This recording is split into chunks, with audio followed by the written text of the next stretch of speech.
TV MP recebe os participantes da Semana do Ministério Público de Minas Gerais. Entre eles está o ministro do STJ, Afrânio Vilela, que participa do debate, tema deste encontro, o MP-MG rumo aos 40 anos da Constituição Federal. Tudo bem, ministro? Bem-vindo. Tudo bem, muito obrigado. Obrigada por conceder esse seu tempo para essa entrevista. É uma alegria, uma satisfação estar nesse evento do Ministério Público de Minas Gerais e do Brasil, rumo aos 40 anos da Constituição Federal. Pois é, como o tema é esse, eu queria saber que avaliação que o senhor faz desse período democrático, né, regido pela Constituição de 88, da atuação das instituições de justiça, especialmente do Ministério Público. O que acontece é que, antes da Constituição de 88, nós tínhamos uma sociedade atribulada. Alguns direitos não eram respeitados, e a sociedade brasileira entendeu que precisava se organizar. E o meio que ela teve foi de buscar na lei maior, que é a Constituição Federal, o regramento para todas aquelas condutas que o povo necessitava. A Constituição Federal, Laura, nada mais é do que uma carta, uma missiva, que o povo escreve através dos seus representantes, legalmente e legitimamente eleitos, para os governantes futuros. E aí o povo diz como ele quer que seja a forma de administração do Estado, os direitos fundamentais, os direitos sociais. E tudo isso nós não tínhamos devidamente reconhecidos antes de 1988. Então a nossa Constituição ela foi baseada no iluminismo que graçou o mundo afora e precisava de uma instituição com credibilidade que pudesse garantir aos brasileiros esses direitos para o povo e os deveres para os administradores. E o Ministério Público foi o escolhido. O Ministério Público ele teve a confiança dos legisladores constituintes, né? E com isso ele ganhou autonomia, ele ganhou a forma de administração própria, e veio muito bem se procedendo nesses 35 anos. Mas como tudo na vida é mutável, até esse planeta que nós vivemos, ele sofre mutação, nós também, as instituições, elas precisam se adequar, elas precisam acompanhar a evolução da sociedade. E é isso que nós estamos a discutir hoje neste evento do Ministério Público. Também tivemos essa semana no STJ algo muito parecido, a nível de judiciário. Então precisamos acompanhar essas mudanças para que a sociedade continue acreditando em nós que somos os operadores do direito. O senhor foi desembargador do Tribunal de Justiça de Minas por 18 anos, né, antes de ocupar o cargo no STJ, e em 35 anos de magistratura acredita muito na conciliação, né, para a solução de conflitos, mesmo nos tribunais superiores. E eu pergunto, o que esse mecanismo proporciona? Eu posso dizer porque desde 1984, ainda estudante na Universidade Federal de Uberlândia, quando veio a primeira lei, chamada Lei de Conciliação, dos Juizados de Conciliação, eu já fazia isso, antes mesmo de ser juiz, antes de formar. E depois, na magistratura, eu compreendi que muito mais vale um acordo, inclusive perante o judiciário, perante o Ministério Público, um TAC, por exemplo, que as relações elas se renovam, ao passo que uma sentença judicial impositiva, imperativa, às vezes ela reconhece o direito, mas ela não restabelece o convívio que é tão importante numa comunidade. Então a conciliação ela serve para isso, além também de ser uma forma célere de composição de dissídios. Na Justiça e no Ministério Público ela é celebrada, né? Como é que o senhor vê a forma como isso tem sido trabalhado? Olha, Justiça e Ministério Público são duas faces da mesma moeda. São duas instituições escolhidas pela Constituição para receberem a credibilidade do povo. Há uma porque está na Constituição que nenhuma lesão ou ameaça a direito será subtraída do poder judiciário, da apreciação de um juiz. A outra, porque cabe ao Ministério Público a iniciativa dessas ações. Então, veja bem, é um entrelaçamento que só depois de efetivado é que fará alcançar a justiça, fará alcançar aquilo que é a finalidade nossa. Todavia, tanto o Ministério Público quanto o Judiciário entendem e fazem isso conjuntamente, que a conciliação é muito importante. Prova disso, a conciliação nos casos aqui das tragédias de Mariana e Brumadinho. Na primeira, nós ainda não estávamos tão bem aparelhados, em Mariana. Mas já na de Brumadinho, logo no dia seguinte, Ministério Público, Tribunal de Justiça e outras instituições já lá estavam para reconhecer aquele direito às partes ofendidas. Então são duas instituições que caminham muito próximos e que olham no mesmo sentido nessa linha da conciliação como o meio mais rápido, mais célere de resolver questões sociais. O Tribunal de Justiça trabalha com o Sejusc e o Ministério Público de Minas trabalha com o Compor. Como é que esses conjuntos, né, criados por essas instituições trabalham conjunto também? Sim. Veja bem, há uma diferença. O Ministério Público ele pode atuar voluntariamente. Então ele pode agir precedentemente a uma questão levada ao judiciário. Pode propor a composição. Ele pode propor a composição, inclusive, né? Ele pode chamar as pessoas para fazer essa composição. O Poder Judiciário ele é um poder estático e que só pode agir depois que tem em suas mãos um determinado processo. E qual que é a grande novidade? É que com o correr dos tempos, o Judiciário entendeu que, a partir do momento que ele tem uma determinada demanda, que seja uma, por exemplo, ele pode chamar todos aqueles atores envolvidos naquele mesmo caso, mas que ainda não estavam sob a égide do Poder Judiciário. Então, ou seja, ele estende essa atuação conciliatória. E isso é muito bom. Tem funcionado bem? Que caso o senhor destacaria? O maior caso que nós temos é o do rompimento das barragens, né? Ainda há processos pendentes. Tem dado problema até hoje? Tem dado problemas. O maior problema foi que no primeiro acordo de Mariana, os municípios que eram os principais e foram os principais atingidos não foram contemplados no acordo.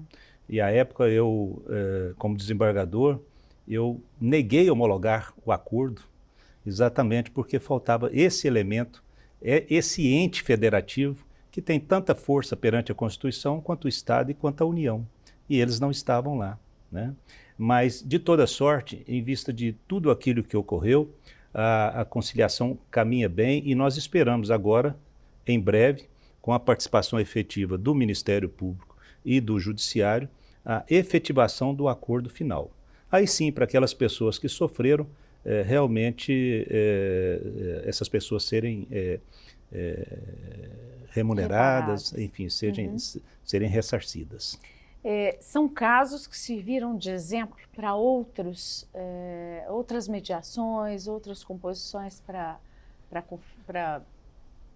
dar resultado a conflitos? Sim. Nós tivemos em Minas Gerais o chamado caso do Isidora. Não sei se você se lembra, se os que nos assistem se lembram. Era um grande bairro que foi constituído numa área privada, né? E os proprietários receberam uma decisão judicial determinando que todas aquelas pessoas devolvessem as suas propriedades. Aproximadamente 30 mil famílias, né? E o Ministério Público, o Poder Judiciário, levaram a questão até o Estado e foi feito um grande acordo. Ao invés das pessoas serem desalojadas, elas receberam o título de legitimação de terras através do Estado. E o Estado ressarciu aos proprietários através da oferta de outra terra do mesmo tamanho, com as mesmas características e qualidades, em outro local. Então, veja bem que foi algo socialmente relevante. Quando envolve interesses econômicos, isso é mais complicado? Essa composição é mais complicada? interesse econômico, ele sempre no mundo capitalista, ele complica, não há dúvida quanto a isso. Mas nós temos iniciativas muito produtivas, por exemplo, envolvendo os bancos, envolvendo agências de energia, autarquias como de águas, que todas fazem questão de resolverem as suas pendências através de acordos. E isso agora está tão importante que, permita-me dizer, no Superior Tribunal de Justiça nós já começamos também a fazer acordos, tentativas de acordos, e alguns já com aceitação das partes, num tribunal superior, que não analisa prova, enfim. Em casos já de recurso? Já de recursos especiais que nos chegam. Como é que isso é feito? A decisão anterior é desfeita e começa-se um processo de mediação? Não é bem desfeita. Uma decisão, ela só se concretiza depois que o último recurso é julgado. Então, enquanto tem um recurso em qualquer tribunal, seja local, estadual ou federal, ou Superior Tribunal de Justiça ou STF, aquilo ali ainda não sedimentou-se. Ainda há possibilidade de possibilidade de a qualquer tempo. E mesmo depois que haja o trânsito em julgado, que é quando a sedimentação do reconhecimento do direito, as partes podem sim louvarem sim acordo sem problema algum. E é isso que nós procuramos fazer, porque o acordo às vezes, e no mais das vezes, ele resolve a questão, além de ser rapidamente, no conjunto, no coletivo, né? Fazemos isso também em relação ao poder público. Agora, recentemente, no STJ, na minha turma e no meu gabinete, nós tínhamos lá aproximadamente 1000 questões envolvendo benefícios do INSS. E, numa própria iniciativa da autarquia, foi feito um acordo geral e aqueles recursos que ali estavam perderam o sentido de ser e aqueles beneficiários receberam o que era de direito. Então o acordo ele cabe em qualquer tempo. A finalidade do judiciário é aplicar o direito. A finalidade do direito é dar a cada um, através daquilo que nós conhecemos como justiça, o que é de seu direito. E não há nada mais necessário para que haja justiça do que você ser fraterno. O que é ser fraterno? É se colocar no lugar do outro que está tendo um problema. Para quê? Para que naquele lugar você saiba exatamente o que vai ser melhor para aquela pessoa. Então, para haver justiça é preciso ter humanidade, para ter humanidade é preciso a fraternidade. E é isso que nós fazemos quando temos um acordo em vistas e fazemos questão de realizá-lo. É cada um compreender que não é preciso abrir mão do seu direito, mas é pensar no direito do outro também. Sim, cada um ter o direito no tamanho, na medida, na proporção que efetivamente ele deve ter, né? Ministro, o senhor também aposta na tecnologia como caminho para desafogar a justiça. De que forma e o que tem sido feito de mais positivo, de mais relevante nessa área? Minas Gerais sempre esteve à frente nesta área de tecnologia, porque já em 2012 nós encaminhávamos os nossos recursos especiais para o Superior Tribunal de Justiça, o extraordinário para o Supremo Tribunal Federal, já digitalizados. E todo o recurso, todo o processo físico contendo um recurso que chegava no tribunal, ele já era digitalizado. Então nós fomos fazendo um acervo, né, de todos aqueles processos que passavam pelo Tribunal de Justiça. Primeiro, para facilitar o trabalho dos tribunais superiores. Mas isso nos serviu a partir de 2014, 2015, quando nós criamos as primeiras ferramentas, que até então eram denominadas de inteligência artificial, mas na realidade eram sistemas de busca baseado no Elastic, que buscava processos com temas iguais, repetidos, juntava-os, né, para que a decisão pudesse ser replicada em todas no mesmo sentido.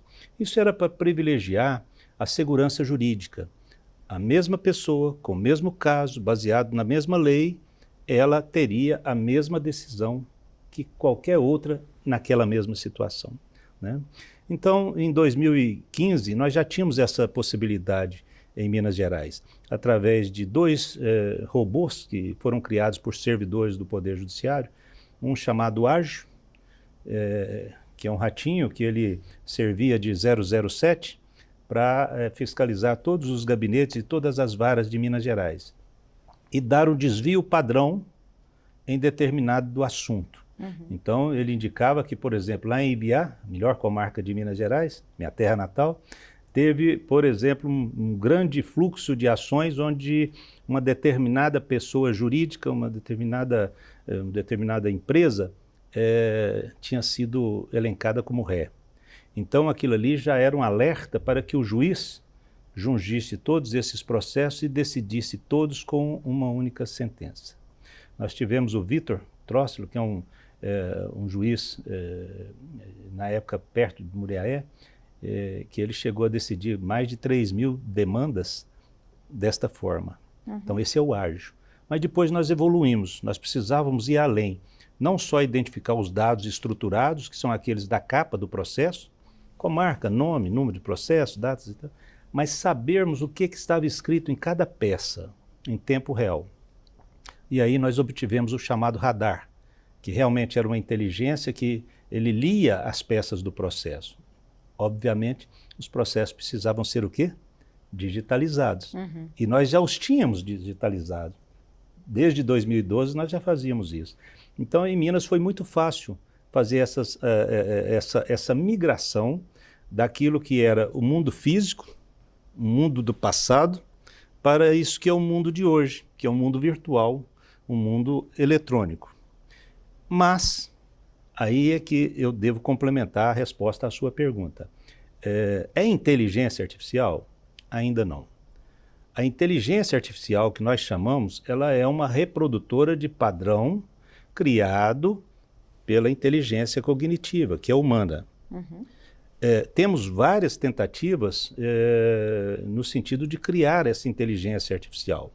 Mas para nós que gostamos do tema e analisamos, é fácil detectar quando um texto é criado por uma determinada plataforma, um determinado sistema de montagem de texto, porque falta nele aquele liame, aquele vínculo entre uma frase e outra, entre uma ideia e outra, né? Falta, às vezes, até a sensibilidade para um determinado tema que está sendo abordado. Então, o que nós temos hoje é um avanço muito grande em repetitividade através de sistemas de inteligência, mas que ainda não é criativa. E acredito que uma sentença totalmente dada por um robô, ela ainda está muito longe de ocorrer, porque exatamente como eu lhe disse, assim como na conciliação, ao julgar, o juiz precisa ter humanidade, ter sensibilidade e às vezes ter fraternidade. E até compreender que nem todo caso é igual, né? Cada caso tem uma especificidade, digamos assim. Pode ser. O senhor encontra na magistratura pessoas contrárias a esse movimento de uso da tecnologia, de inteligência artificial, de robôs para fazer esse trabalho que é pesado realmente? A dialeticidade, a discussão, as contrariedades, elas fazem parte da filtragem que leva à depuração daquilo que depois vai ser bom. E isso acontece também com a tecnologia. Nós temos as pessoas mais antigas que não gostam porque não conhecem. Temos pessoas mais jovens que gostam porque conhecem bem, já nasceram dentro desse ambiente de desenvolvimento tecnológico, né? Mas, de certa forma, todos aqueles que passam a interagir com esses novos sistemas, que passam a compreender a dinâmica do sistema, essas pessoas passam a confiar. E a segurança? E a segurança também. É que, em se tratando de sistemas de judiciário, ele é fechado. Ele não dá a oportunidade de pessoas de fora entrarem dentro daquele processo. É como o nosso sistema eleitoral. É como o nosso sistema eleitoral, a urna eleitoral, que... Muita gente não compreende que é impossível se infiltrar e fazer ela não tem ligação com o mundo externo. Ela é como uma máquina registradora de um armazém antigo, aquela que você teclava, ela abria a portinha, você fazia o troco e fechava a porta. Ela é mais ou menos aquilo ali, segundo os nomes e os números dos títulos que lá estão. As urnas eletrônicas, elas são altamente confiáveis. Assim como esse sistema. Assim como os nossos sistemas. Tanto que, agora essa semana mesmo, nós tivemos tentativas de hackers entrarem no nosso sistema no STJ. E eles foram barrados. Por quê? Porque a cada vírus que é criado para atacar o sistema contra-ataca com outro antivírus. Então fica essa guerrinha. E em regra, o sistema, como tudo aquilo que é bom, tudo aquilo que é de boa fé no mundo, ele vence. Em que mais o senhor acredita que deve se investir em ferramenta tecnológica para facilitar esse trabalho da justiça, né, que é tão pesado, com tanta demanda, né, com tantos processos? Olha, nós estamos vivendo a época de uma nova legislação civil. O Código Civil está em mutação e ele trará uma gama enorme de novos tipos de relacionamentos contratuais. Então, se hoje nós temos, por exemplo, um contrato que é remetido via e-mail ou via WhatsApp, em breve nós teremos isso pela inteligência, digamos, artificial aos milhões. Então, o Judiciário, o Ministério Público, todos aqueles que operam com o direito, eles não poderão mais tratar de questões individualizadas, porque elas serão tratadas maquinalmente, em massa. Por isso mesmo que eu acredito que instituições como o Ministério Público deverão investir mais, primeiro na criação de ferramentas para as identificações e os combates a esse tipo de coisa. Mas segundo, para ajuizar perante o Judiciário ações coletivas, ações que vão abarcar todo esse mundo novo que será em alta velocidade, velocidade virtual e em enormidade no sentido quantitativo. No futuro não teremos, como hoje, a maioria das ações individualizadas, elas terão que ser tratadas dessa forma. Isso não pode aumentar essa sensação de distanciamento das instituições de justiça em relação à população? Acredito que não, porque, veja bem... Eu digo isso porque, como os bancos, por exemplo, que informatizaram seus serviços, né, e hoje não atendem praticamente nada presencialmente nas agências, né, e deixaram muita gente com essa lacuna, a justiça não corre risco de fazer o mesmo. E nós sentimos falta do contato com gerentes, não é verdade? Olha, eu não posso lhe omitir que realmente certas ferramentas e certas plataformas dispensam a mão humana. Mas se você observar ao longo da história humana, todas as grandes fases mutativas, elas vieram de certa forma para eliminar algum tipo de trabalho humano e ao mesmo tempo deram oportunidade para aqueles que perderam o trabalho de se reciclarem e de se avançarem. Foi assim, por exemplo, quando nós trocamos os navios a remo pelos navios à vela. Aqueles marinheiros, marujos que ficavam remando, eles passaram a ter outras atividades. Foi assim, por exemplo, na época da motorização, quando nós deixamos o arado puxado por bois e tivemos o trator. O trator fazia o trabalho de 100 pessoas, que deixaram de fazer aquele trabalho manual de cavar a terra e foram ter outras atividades em evolução.